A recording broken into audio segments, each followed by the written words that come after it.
Salut tout le monde, on se retrouve pour une toute nouvelle vidéo et aujourd'hui, comme vous avez dû le voir au titre de la vidéo, on se retrouve pour l'ouverture de la saison des crosses. Et oui, dans cette vidéo, on va parler du cross de Vergès que j'ai réalisé en prépa au cross départemental qui se dérouleront en janvier. Et oui, je vous emmène avec moi pour cette vidéo dans le cross de Vergès, mais avant, si vous n'êtes pas abonné, abonnez-vous, ça fait extrêmement plaisir et ça me permet de continuer à faire des projets comme ceci. Et surtout le petit like si vous aimez la vidéo et que vous voulez revoir ce genre de contenu, ça me fait plaisir. Et maintenant, j'ai plus qu'à vous dire qu'une chose, c'est parti! Comme un beau jour, en revenant de ma séance d'athlétisme, je me trouvais pas assez prêt pour les crosses départementaux. J'ai donc décidé, avec l'aide de mon coach, de m'inscrire au cross de Vergès en tant que préparation au cross départemental de Valence. Et donc c'est comme ça que le 17 décembre à 10h30, je me retrouve prêt sur la ligne de départ. Évidemment, la veille, j'avais fait un petit réveil musculaire assez musclé, parce que j'ai tenu quand même un footing sur des allures de 4,40, soit 13 km/h avec des pointes allant jusqu'à 15 km/h. C'était la veille du départ. On peut dire que j'étais stressé vu le footing, parce que à ce niveau-là, le mot footing est pas très adapté, je trouve. Après être arrivé sur les lieux, j'en profite pour récupérer mon dossard et commencer à m'échauffer.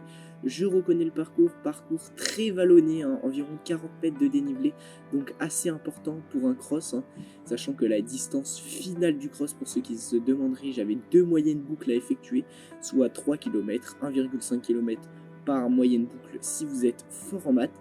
C'est comme ça que, après m'être un peu mal placé sur la grille, j'arrive quand même à partir aux alentours des 16 km/h.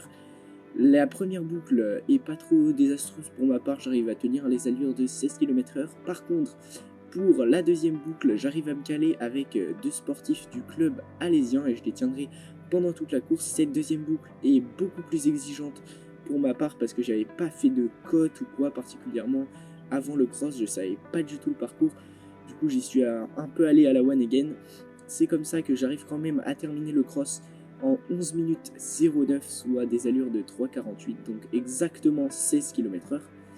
Le premier, pour vous donner un ordre d'idée, termine en 11 minutes 2 secondes, donc des allures de 3,20, un tout petit peu au-dessus de 3,20.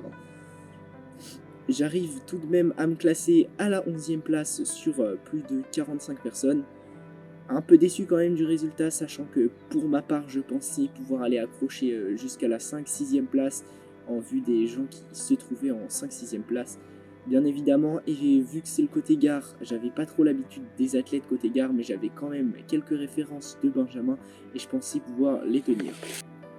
Et oui, c'est déjà la fin de la vidéo. Merci d'avoir regardé jusqu'à la fin si vous êtes encore là.